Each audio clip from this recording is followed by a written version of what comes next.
Hey everybody, Nick the DM here, and today we're talking about two giants from the Underdark. A snarly stone giant and a storm giant who needs to see a chiropractor. Both of these giants come from 3.5 and both are variant clans of true giants who have lived in the Underdark so long it has changed them. The first giant we'll look at is the Phaerlin, a race of stone giants corrupted by the cruel underground, coming from the 3.5 monsters of Faerun.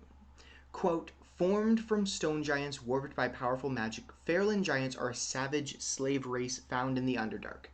Fairland giants would be 20 feet tall if they could stand up straight, but their bodies are stooped and hunched.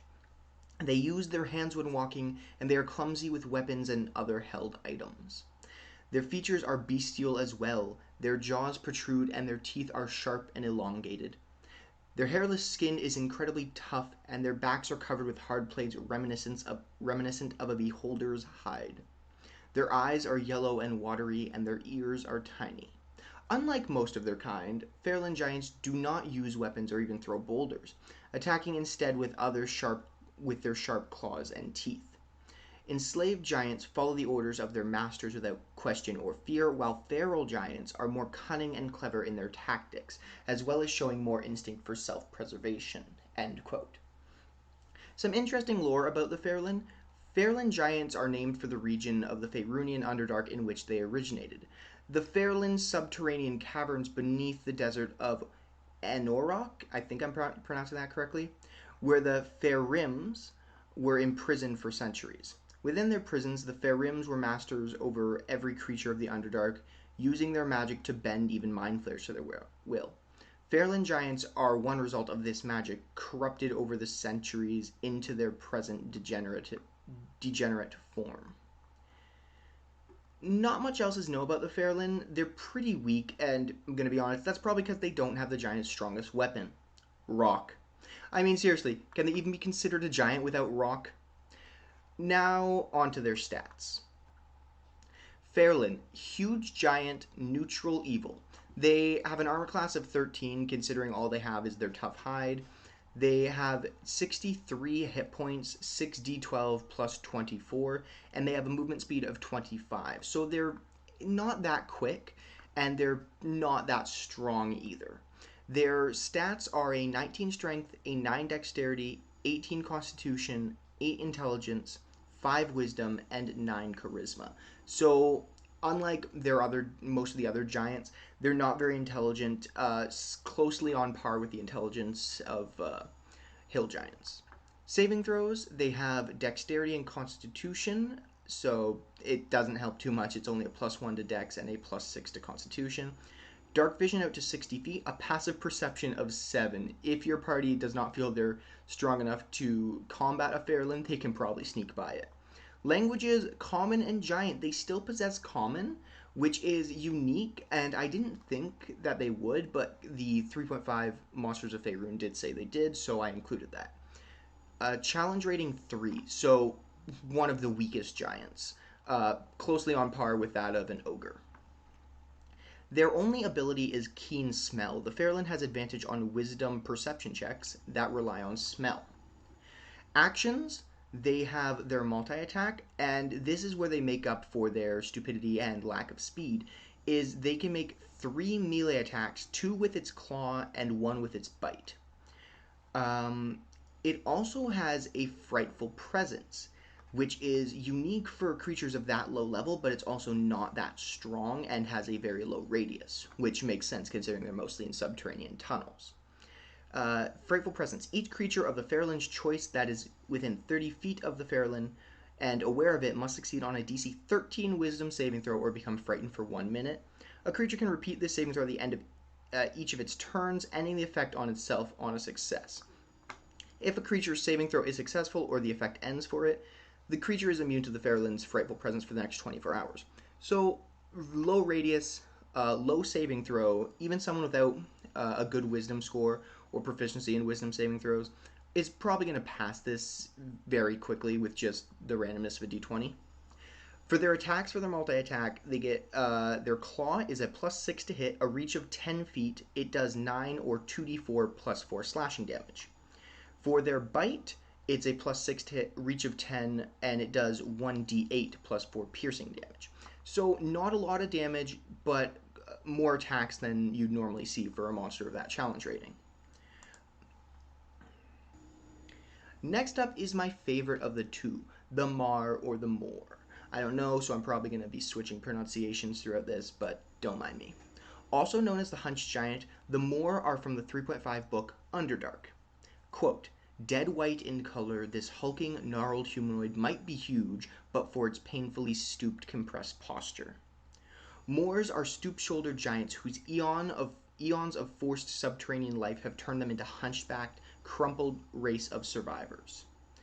Because of their stoop posture, Moors are sometimes called hunched giants. A Moor almost always stands hunched over. Its legs are more bestial than humanoid, with backward bent knees like those of a jackal. Its stooped back and bent knees cause its knuckles to graze the floor as it moves. A Moor's skin is albino white, like its shoulder-length hair, and its eyes are pits of blackness double the size that of a creature of its frame would normally possess. A hunched giant usually wears a short shirt and skirt of stone mail, though it prefers to keep its feet bare. Most Moors wear circlets and amulets of highly polished stones and further decorate themselves with body glyphs scarred into their skin. End quote. Stone mail was another new thing from the Underdark book. It's halfway between heavy armor and medium armor. You might want to include it if your campaign goes into the Underdark. I find it interesting. The armor is made of interlocking stone plates, cunningly carved for both thinness and strength. A layer of cured hide underneath the stone prevents chafing and cushions the impact of blows. Several layers of stone plates usually hang over vital areas, and most of the armor's weight hangs from the shoulders. The suit includes hide gauntlets with tiny stone plates sewn onto them. Stone mail does not violate a druid's spiritual oaths, as you know metal does. It provides a 15 AC plus dexterity up to a maximum of 2. So if you have plus 2 dexterity or higher, you have a 17 AC while wearing this. So it's decently strong. It didn't mention, of course, in earlier editions, armor had things like spell failing. So if you were wearing armor, you had a chance of your spell failing. But for this one, if you wanted to impose a disadvantage on stealth, I can completely understand that. It's very shaky. But back to the Maur. Quote, descended from an outcast band of storm giants imprisoned in the earth for long forgotten crimes, Moors have taken many thousands of years to descend to their current physical state of devolution. Still, they attempt to retain some of their forebears' high culture, so they are not brutish, animalistic creatures they resemble. But though they are desperate to advance their culture, they are even more desperate for freedom. In their own subterranean enclave, they spend most of their waking hours fighting off incursions of mind flayers, who love to feast on big brains, and gathering food. Any that are encountered outside their lost prison are probably in service to some great power, working to pay their debts of freedom. Just like the Fairland, the Maur don't use rock, which is probably why no one cared to include them in the 5th edition to now, let's be honest. They choose to use spell-like abilities and weapons because rock hurdling is difficult in constricted, twisted underground passages. That's just an excuse because they're not good enough to have rock. Because of the cramped passages in the Underdark, the Maur stays hunched over, and because of that, they can't use their full power. But when in a space they can stand up in, they change. I'll get to that later. First, onto their stats. So the Maur, or in brackets, hunched giant, is a large giant with a neutral alignment. Armor class of 15 because of stone mail, they don't have any dexterity. Hit points are 126 or 12d10 plus 60. Speed of 40 feet and a burrow of 5, so they're able to burrow, but they probably won't be using it in combat. This is probably more so the fact that they dig tunnels. Ability scores: strength of 21, dexterity of 10, constitution of 20, intelligence of 16, wisdom of 17, and charisma of 17. So they are still pretty intelligent and just naturally wise and charismatic creatures. They're very slow, though, considering where they are. Saving throws, proficiency in strength, con, and wisdom. Skills, they have proficiency in athletics, perception, and stealth. They have resistant to cold damage and immunity to lightning and thunder, just like their stone or their storm giant ancestors. Senses, they have passive perception of 17. They speak 3 languages: common, giant, and undercommon. Challenge rating 11. Now, abilities, they have a few of these, and my favorite is the last one, and I'll get to that. Sunlight sensitivity. While in sunlight, the Maur has disadvantage on attack rolls as well as wisdom perception checks that rely on sight. They have innate spellcasting, as mentioned earlier. The giant's innate spellcasting ability is Charisma. It has a spell save of 15. It can innately cast the following spells, requiring no material components: Meld into Stone, Mold Earth, and Spider Climb. Unfurled Might. I'm going to skip that for now, and I'm going to get to it after their actions. Multi-attack. The giant makes 3 Warhammer attacks. So another giant with 3 attacks. Very quick to attack and react, but there's not too much damage, especially for the challenge rating. Warhammer melee attack +9 to hit, reach of 10 feet, hits 1 target, deals 14 or 2d8 plus 5 bludgeoning damage. Or their other action is they have a tunnel scream they can do once per day. Once per day, a Maur can scream within any enclosure of stone or natural earth, such as in an earthen tunnel or a stone building.